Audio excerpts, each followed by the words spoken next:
Kisah main sorok-sorok. Kali ini saya membawa anda mendengar kisah main sorok-sorok. Seperti yang kita tahu, permainan sorok-sorok ini sangat sinonim antara permainan kanak-kanak pada masa dahulu. Bahkan sehingga kini permainan sorok-sorok ini masih lagi dimainkan. Alkisah, sebuah kisah seram yang berlaku pada waktu dahulu, telah terjadi di kalangan kanak-kanak yang bermain sorok-sorok. Suatu senja dalam lingkungan jam 6.40 petang, di hujung perkampungan, sekumpulan kanak-kanak bermain sorok-sorok. Mereka terdiri daripada 5 orang. Seperti biasa, permainan sorok-sorok ini melibatkan seorang yang mencari dan yang selebihnya akan bersembunyi. Permainan pun bermula. Mulalah penghitungan nombor untuk masa bersembunyi. Menurut cerita, salah seorang budak itu bersembunyi di sebalik perigi yang terdapat di belakang rumah mereka.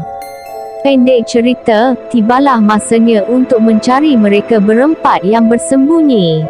Seorang demi seorang telah ditemui. Sehinggalah tinggal seorang rakan mereka yang bertapuk di sebalik perigi. Mereka berempat sama-sama mencari rakannya yang bersembunyi itu, namun masih tidak menemuinya lagi. Waktu itu, jam telah menunjukkan jam 7 malam dan hari pun semakin gelap. Pelbagai cara budak-budak ini gunakan agar rakannya ini keluar dari persembunyiannya. Saya namakan rakan mereka yang bersembunyi ini Abu, agar kita lebih faham kisahnya. Kita teruskan ceritanya. Salah seorang kawan mereka berkata, "Abu, keluarlah, kita sudah tidak main ni. Hari sudah malam, jom pulang." Namun tiada jawaban dari Abu, dan Abu juga masih bersembunyi. Tidak lama kemudian ibu kepada Abu memanggil Abu untuk balik. "Abu, balik.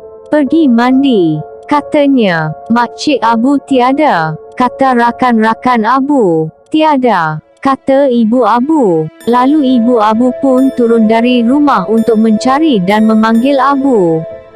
Suasana di persekitaran rumah itu malap, tidak terlalu gelap, tidak terlalu terang kerana adanya cahaya lampu dari dapur yang meneranginya. Mereka sudah mencari di kawasan perigi itu, namun Abu masih lagi tidak ditemui. Lalu ibu Abu memutuskan untuk memberitahu ayah Abu bahawa Abu telah hilang. Ayah Abu datang dan bertanya kepada rakan-rakan Abu, "Apa yang kamu buat tadi sampai Abu hilang?"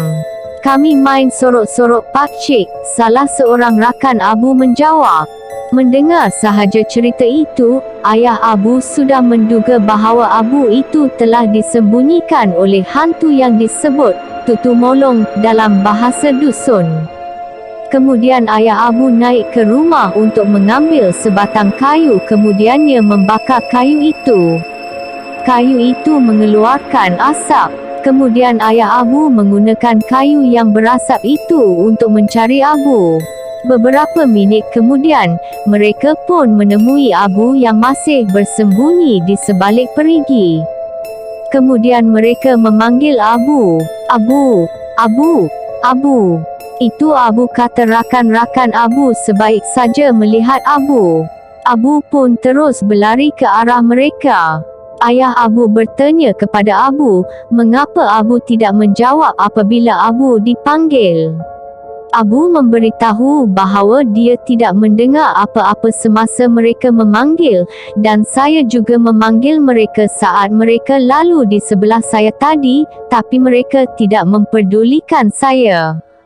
Saya juga berusaha berlari ke arah mereka tetapi seolah-olah kaki saya dipegang, kata Abu kepada mereka. Lalu ayah Abu memberi nasihat kepada mereka, "Lain kali jangan main sorok-sorok kalau hari sudah malam kerana ada yang akan ikut bermain dengan kamu." Cerita pun tamat. Sebelum kita bersurai, saya ingin jelaskan sedikit apa itu hantu Tutu Molong.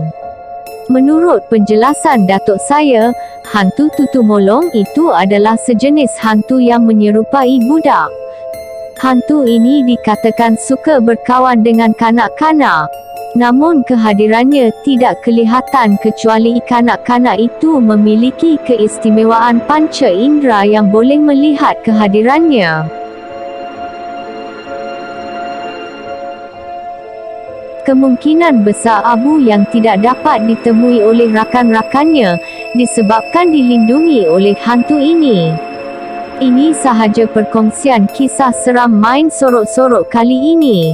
Sampai ketemu lagi di kisah seram seterusnya. Saya Mondo bin Buangkot mengundur diri.